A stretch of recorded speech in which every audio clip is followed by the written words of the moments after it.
Alright. Hello again, Adventures, and welcome to another exciting daily vlog. This is daily vlog number, 126? Numbers are hard.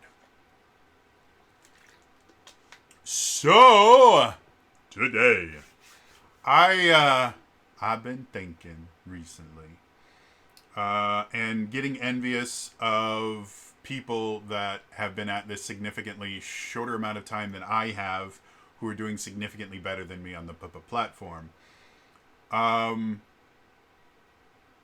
For good reason, by the way. Like, all the people that I'm like, damn it, why are they so popular? I look at their videos and go, oh, because they actually put work into it. It's weird. Uh, yeah.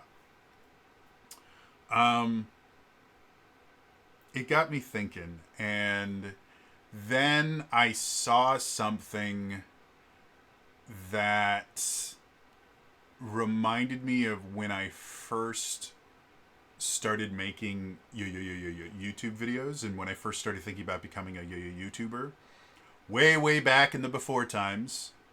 Um, I technically started YouTube because of the Geek and Sundry Vlogger search. The very first video that was ever uploaded to this channel, which still exists, was my audition to become a Geek and Sundry vlogger. Wasn't a great video. Uh, and there were a lot of reasons why I didn't make it to the next round. Um,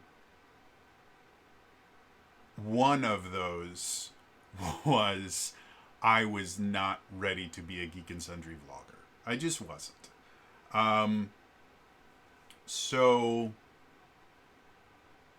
back when I first started, I set some, not really goals, but things that would let me know that I made it as a YouTuber. And I've actually achieved a couple of them through really strange ways. And one of them in particular is not possible anymore. But I actually took a screenshot when it happened. So I just wanted to spend today talking about my original signs that I'd made it as a YouTuber, and maybe coming up with a revised list. So, yeah, to start off, when I first became a YouTuber, again, I did it because of the Geek and Sundry Vlogs search, but that was really just the final push that I needed to start doing something. Before that, I had really started getting into YouTube, especially when I started watching Tabletop, and I started realizing that there was this YouTuber community, and I started finding certain channels that I really enjoyed. I used to be a huge fan of My Drunk Kitchen, for anyone that remembers that. I loved the Vlog Brothers.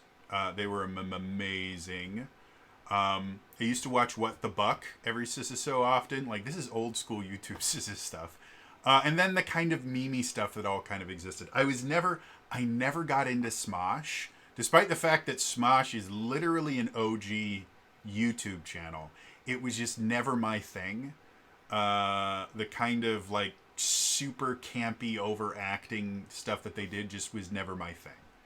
And now they're doing amazing stuff. But, so yeah, those are the kind of things. And one of the kind of groups that I really started getting invested in was the Maker Network. Specifically, I was a huge fan of Dodger Lee, Total Biscuit, and Jesse Cox. And it was mostly because I found they had a podcast called the Co-optional Podcast. And to this day, I think it is probably one of the greatest podcasts that have ever existed. The little tagline they would use sometime in the podcast, they go, welcome, that'd be Total Biscuit, who unfortunately has passed away. I think it's been 6 years now. But Total Biscuit would go, welcome to the Co-Optional Podcast. We sometimes talk about games. And like that's what it was. Like it was a bunch of friends kind of hanging out, and every so often they would kind of talk about games, and then they go into weird other things, and it was always a blast to watch. And they always had guests, and the guests were people that I admired, like Jim Sterling. I used to be a big fan, which now I apologize because that is not their name anymore.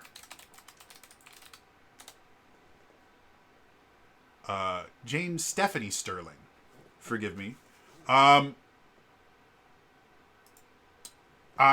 used to be a big fan of the Theirs, and they showed up on the podcast, and I got to meet who was, oh man, there was a lot of things, and then I started really getting into Total Biscuit stuff and his, I will now talk about blah blah for 20 minutes or something like that. And Dodger, I loved all the stuff that she did, and then I started getting into the stuff that she did on Maker with like Friend Zone and all that stuff, and I used to really enjoy watching Octopimp and that whole little group. So I set myself some signs that I had made it on YouTube. One of those signs was that I would be invited on as a guest to the Co-Optional Podcast. Like that was me going, you know what? If I can pull that off, that means I've made it as a YouTuber. Well, unfortunately, after TB passed, his wife continued the podcast for a little bit, but it just really wasn't the same, and it ended years ago. So that's no longer possible. But more about that later. Some other kind of things that to me would prove that I'd made it as a YouTuber, getting my channel monetized, which I did do. I can't remember what it was that I did that got me monetized, but the monetization, the rules for monetization used to be a lot easier. Now the rules are, depending on which flavor of monetization you're getting, you need 1,000 subs and something like 200 hours of watch time in the past 12 months, or a certain number of views on shorts. And they recently introduced another kind of lower tier that I think only takes like 500 subs, or maybe it's 750, I don't know. And a little bit less, but it's also a lesser form of monetization. I can't remember what the limits are, but... So at one point the channel was monetized. When they changed the rules, they demonetized my channel. I actually made a big push to try and keep my monetization. That failed epically. But I did do that. And then the other kind of sign that I was a real YouTuber and that I'd made it on YouTube way back when in the before times. If you got a lot of video views really quickly, it took time for YouTube to be able to confirm that they were real views. And so what would happen is if you got a lot of views really quickly, your view count would be stuck at 301 plus. And doesn't happen anymore. But it used to. And I still have a picture of, I had a video go kind of minorly viral. I think, what was his name? He does internet drama, and I can't remember his name anymore. Anyway, he either like retweeted my video, or he either tweeted it on Twitter, or he talked about it on his drama alert. That's what his name was. He said something, and he sent this rush of people. I got like 1,000 views in like an hour or something like that, which had never happened to me before. Has not happened to me since either. That was my one quote-unquote viral video. And because of that, I got the coveted 301 plus, which again can't happen anymore. they've changed how the system works, and so you can track your views in lifetime. And I've never had that many views on anything. Though that particular video is no longer my number one viewed video, and hasn't been for years. When I started doing more Critical Role based stuff, that stuff started getting really popular, and now I think most of my top vids now are. Most of my top vids now are my Essence 20 stuff, like Power Rangers and Transformers and stuff like that. I haven't actually checked to see what my actual like top videos are in a really long time. I might as well look. View your channel. So if you go to video, start by popular. Yeah, my most popular of a video is the Taldore Campaign Setting Reborn in-depth review, and then the very next one, which is only about 400 less views, is my Power Rangers role-playing game in-depth review. So yeah, like all my top videos are Critical Role or SS20 stuff. So yeah. Anyway, so yeah, those are my three kind of big notifications that yeah, I was a real YouTuber if I could do those things, and I got two of them. You know, I got the 301, I got monetized, I'm not anymore, but I was really, really proud of both those things. Fast forward to now, the environment on YouTube is so different. First of all, like, I used to watch, like, the YouTube Rewind. If anyone is unfamiliar, for whatever reason, YouTube Rewind used to be where they would get a bunch of the biggest creators together and just kind of celebrate all the cool stuff that had happened that year on YouTube. And years and years and years ago, YouTube was a small enough place that whenever I watched YouTube Rewind, I knew most of the people on there. I didn't watch all of their content, but I knew who they were. I don't remember when the most recent YouTube Rewind was. I don't think they did one last year because the last few ones have really, really sucked.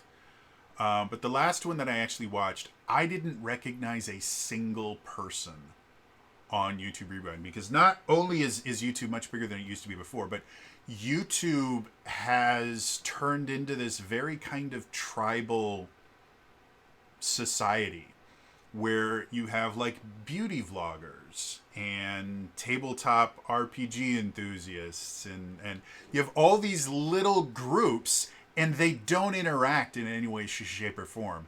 And the largest YouTubers on the platform can still be sequestered enough from other groups that you didn't even know they existed, with a few rare exceptions.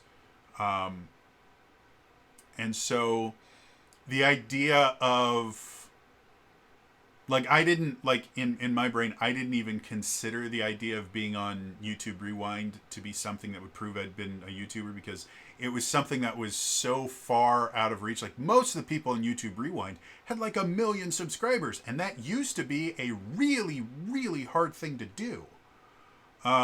It's still not easy to do, but it's a significantly easier goal than it has been ever in the history of YouTube. So I never considered that. But thinking about the new version of YouTube, and kind of the goals that I would have, or the proof that I had made it as a YouTuber, I've kind of adjusted my ideas about what I'd like to see myself do to kind of prove that I'm an actual YouTuber. First one, I talked about Co-optional Podcast, which unfortunately does not exist anymore. However, all right, really? That's what you want to do? Okay. Jesse Cox and Dodger have reunited fairly recently, within the last like 6 months or so, have reunited to do a new podcast called The Geekenders. And the only reason I know that this exists is I saw a short, because I was starting to look up stuff about Geek and Sundry from the video I did yesterday, and just reminiscing about how great Geek and Sundry used to be.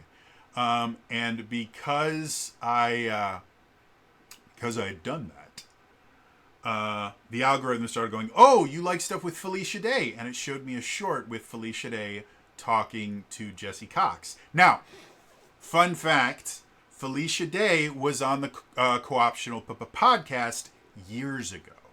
And it spawned probably one of the most entertaining things I've ever seen in my life.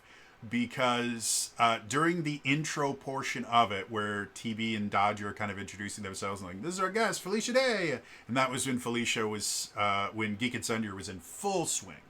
The very, very early thing of Geek and Sundry. I think it might have been why she was going on the Co-optional podcast, was just to plug Geek and Sundry. They look over at Jesse's camera, and it looks very, very strange. Like, Jesse's all dressed up, and there's candles in the background, and he goes into this like 5-minute long spiel about how it's so nice to meet you for the first time again. And what actually happens is he talks about how he's met Felicia Day. At that point, I think he'd met her like 2 or 3 times before. And every single time that they met, she wouldn't remember him at all. Including this time. She could not remember any, and he described each one to her.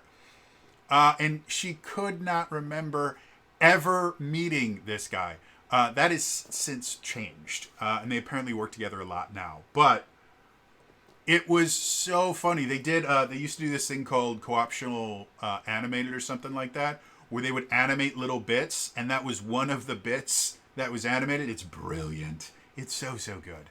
So anyway, I saw this thing where Felicia Day and Jesse Cox were talking on a podcast. I'm like, what?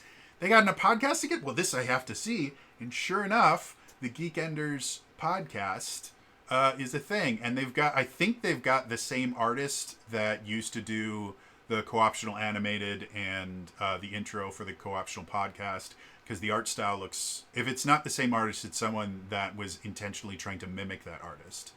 And it feels like the old Co-optional podcast. Obviously, not having TB there is a huge, huge loss, but unfortunately, he's no longer with us. So that's not something they didn't try to replace him or come up with someone that was like similar to him or anything like that. They just decided, no, we're gonna do a cool podcast. Krendor is the other one that I used to really, really enjoy from the Co-optional podcast. He's been on the Geekenders a few times. So one of my new kind of goals, my new proof for being a part, being an established YouTuber, is I want to be on the Geekenders podcast. Dodger, Jesse, if you guys are watching this, first of all, you need to make better life choices. There are better things you can be doing than watching me spout off about nonsense. But if you are watching, thank you. I sincerely appreciate it. I am a remarkably interesting podcast guest. I worked in retail management and have tons of horror stories from that. I was a local coordinator for the D&D Adventures League. I used to do what I call the convention circuit. So I used to do tons and tons of conventions. I used to help run a tabletop gaming convention. And now I do, tabletop RPG stuff a lot. I've run multiple charity live streams. I've interacted with the Critical Role cast. I made them cry. I've got lots of really amazing, crazy stories that I think would be very, very interesting on a podcast. So when you guys need a guest, right here, I'd be super entertaining. And I promise you, I will bring like 12 viewers, maybe even 13, to the podcast. So I mean, I don't really see how you can not say yes to that. Also, I work with one of the oldest and largest Legend of Zelda fan sites on the internet, and I run a custom Zelda RPG for them that both of you are welcome to guest on if you let me on the Geekenders. Or if you don't, like legit, if either you are Dodger, if Strippin wants to come on, either Strippin is Dodger's husband, he's welcome as well. You guys can all play together. Like, I'd love having any of you guys on there. So yeah. So that's one of my new quote unquote goals, which aren't really goals. Like, I'm not working towards it. It's just something that's like, if that can happen, I will concede that I'm actually doing something right on this. Second one is really, really simple. I wanted to get this channel monetized again. I sincerely doubt I'm ever going to make enough money off of this to, like, get off of disability or anything like that. But I'd like to at least have the ability to monetize it again. And at this point, I think I'm a little over 200 subs away. And I think the last time I checked, I was only like 20 hours away from hitting my watch time goal. It might have been a little bit more than that.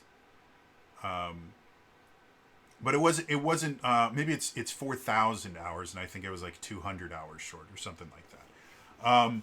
So it's not an extremely impossible thing. So that is an actual goal that I have. And then my final one is just being able to collab with another TTRPG YouTube channel. Like I was blessed enough to be able to collab with William SRD. And originally we were going to do a collab on his channel as well, and for whatever reason that just didn't happen. So that was really, really cool, but that was something that, like, I had to reach out to him personally and do most of the work myself. I'd really like a situation where I am a well enough known name in the TTRPG YouTuber space that people actually want to collab with me. And I realize the irony in that when I've made multiple videos talking about how I'm kind of over and sick of kind of D&D YouTube, because the vast majority of D&D YouTubers are just there to shit on D&D. And I'm not really a fan of that. However, as much as D&D YouTube is the majority of tabletop RPG YouTube, there are still some people that I like on YouTube that are part of the kind of tabletop RPG space that I think are really cool and fun. And so I'd love to actually be considered a part of the TTRPG space instead of just being someone that, you know, prays that people don't hate all of my videos. So, yeah, like I said, I've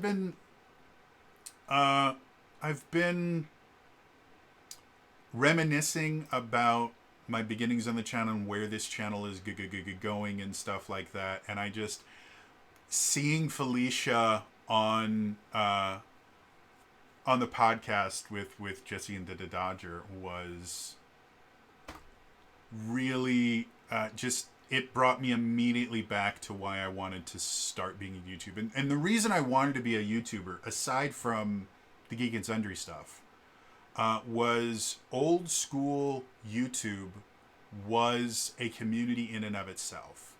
And it kind of reminded me of, if you've ever seen the movie Empire Records.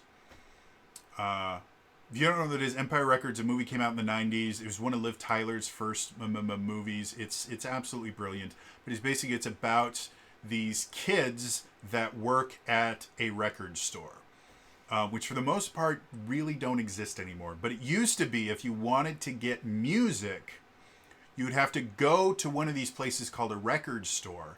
And in there, they would have these rows upon rows of, like, basically aisles that were about waist high that would have all of these CDs or cassettes if you go really far back. And you'd have to flip through them, and each artist would have like a big plastic paddle that separated their stuff. And so you'd look through the big paddle until you find an artist that you like, then you look through the smaller stuff and you find it. And some of them would even have booths where you could go and listen to the music. As record stores started getting more modernized, they would have these little kiosks set up that would have certain albums preloaded on them, and you'd like push a button, and they'd have headphones that sometimes worked. And you'd push a button to bring up the album, then you'd push a track number, and you could listen to it there in the store.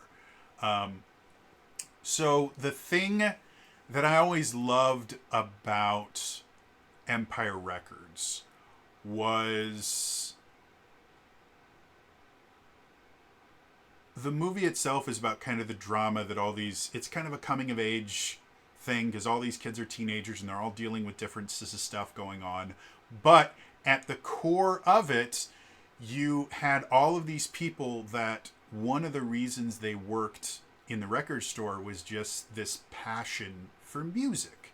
And they wanted to introduce people to the music that they liked. And it's that kind of passion for a particular style of art. It's not something that I've experienced in a really long time. Really all the way back probably to like high school, and specifically when I was in things like jazz combos and that. Because even in our jazz band, we had people that were just really into jazz. And then there were people that were just really into getting out of school to go gigging with a jazz band. Like, there's some people, like, the reason they were in jazz band was because, you know, jazz was the thing and they wanted that. And then there were people that were just good at their instrument and they knew that playing in jazz band would help them out, or just people that enjoyed doing extracurricular stuff. But once you started doing things like jazz combos, those are the people that were really, really dedicated. And we could have conversations about, oh man, have you heard this? This one was really cool. And oh, you've got to try this, or you got to do this, or like those are some of my fondest memories. And old school YouTube, the community, the overall community of like really old school YouTube was a bunch of creatives that were passionate about being creators. Like the reason they got on YouTube, even like I got into YouTube after you could actually make a living off of it. Early YouTube, you couldn't. It was just for people that wanted to be creative. But even when it got to the point where you could make money off of it, and you could create a career off of it, you still had a lot of people that were just passionate about creativity and creating things and art in general. It was one of the reasons I liked the Co-Optional Podcast, because you had three people that were just really, really passionate about video games and other kind of nerd type stuff.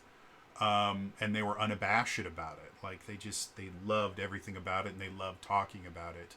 And so that was the reason that I wanted to join YouTube and become a YouTuber, was I wanted to belong to a community of people that were just really passionate about something to the point where they were willing to give up their time and put a lot of work into doing things that would make other people enjoy what they enjoy.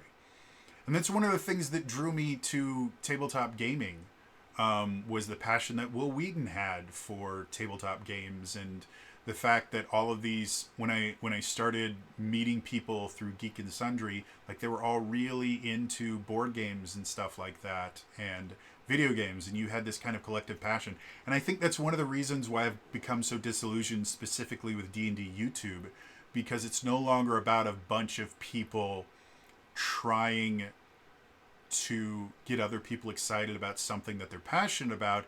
It's about breaking the game in weird, convoluted ways, or it's about talking about how much they hate this particular Giga Game, or talking about this bit of drama that's happening here, or that bit of drama that's happening here, or talking about how this is ruining the hobby or that is ruining the hobby. It's no longer a group of people that all happen to be really passionate about something that want to share their passion with other people, which is perfectly fine. Again, YouTube is such a different beast, and again, videos where you talk about quote unquote broken builds are really, really popular, do really well with the algorithm, and people like to see stuff like that. So I'm not knocking anyone for, if that's the kind of content that they want to make, because it's really, really successful.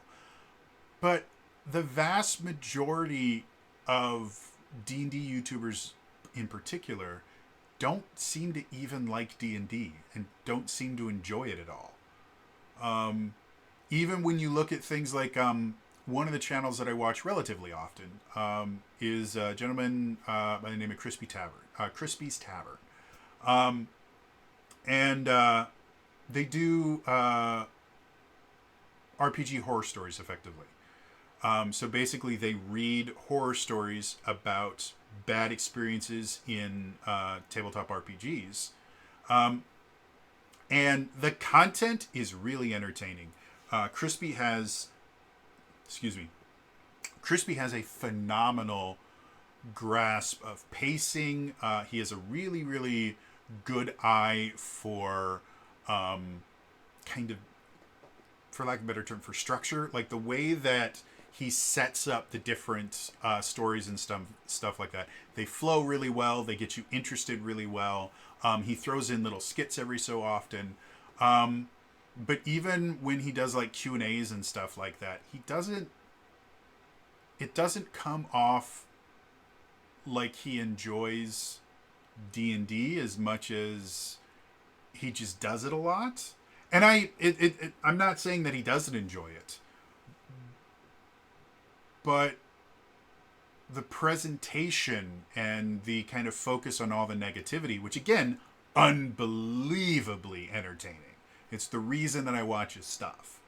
But it's just, there aren't many channels at all that are really just talking about how much they love tabletop RPGs and some of the cool stuff that you can do. I had a series on here that only lasted a few episodes. And I can't even remember what I called it. But I based it on, again, going back to old school YouTube stuff. There used to be this thing called Draw My Life.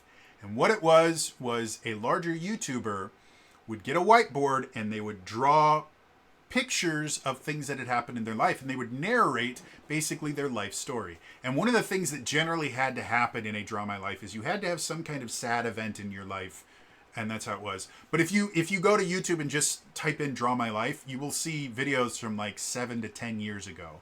And they were really, really fun. And so I decided that I wanted to do something like that, but I didn't think anyone cared about my life. So what I did is I got a whiteboard that looked like shit. And I basically did draw my D&D campaign.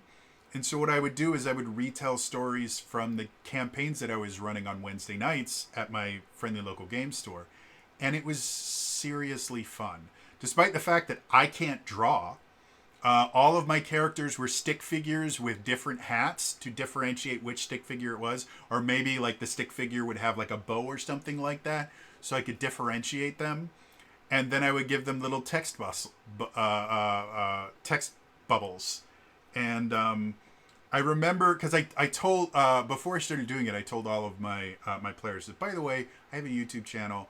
I'm not going to name any of you guys, and I'm going to take some creative liberties with it. But I thought it would be fun on my YouTube channel to basically retell some of the stories from this. And they're like, yeah, sure, that'd be great. And so there were these two guys that were brothers that they decided to play brothers in the campaign. And one of them was a rogue, and one of them was a ranger. And this is pre-Sword Coast Adventures Guide D&D 5th edition. So this is just the player's handbook stuff. So I'm introducing their characters, and for I don't know why I did this, but I wrote for the rogue. I gave him a little text bubble. It said "Rogues don't cry," and then I was talking about the ranger, and just for whatever reason, I said, "But rangers do," and I gave him a little tear. And the next time I came into the store, the brothers come up to me, and I can't remember the exact words that they used, but one of them just is like, "Rogues don't cry," and then sat down at the table. And it was really fun, and there was some cool stuff that happened with that. And I'd love to do something like that again if it weren't for the fact that this and drawing in general has always been hard for me, and now it's even more hard. But yeah, like, that was just me talking about how much fun I had had playing an RPG, and you just don't get that anymore. Like, people talk about former campaigns, they talk about the horror stories. People talk about D&D, and they talk about the latest min-max build or the latest drama coming out of WotC or anything like that. Nobody just talks about, oh man, this is so cool and this is so fun. It's one of the reasons I started doing Discovering New Dragons, was to just share all the cool stuff I kept finding. It's the reason I'm doing my new Essential Essence series, is because I want people to get excited about tabletop RPGs again. And if I do this hard enough and I do it long enough, I'm hoping that it starts to become an infection vector, and we're not going to change the vast majority of D&D YouTube. It's just not going to happen. But if I try hard enough and I do this long enough, maybe we can carve out a niche in the tabletop RPG YouTube space where it's a bunch of people that just really love RPGs talking about why they love them so much, about the cool things that have happened during it. You know, get people excited about tabletop RPGs again instead of dreading the next horror story. We'll see. Anyway, that's going to be all for me today. I will see you guys in the next time. All right? Bye-bye.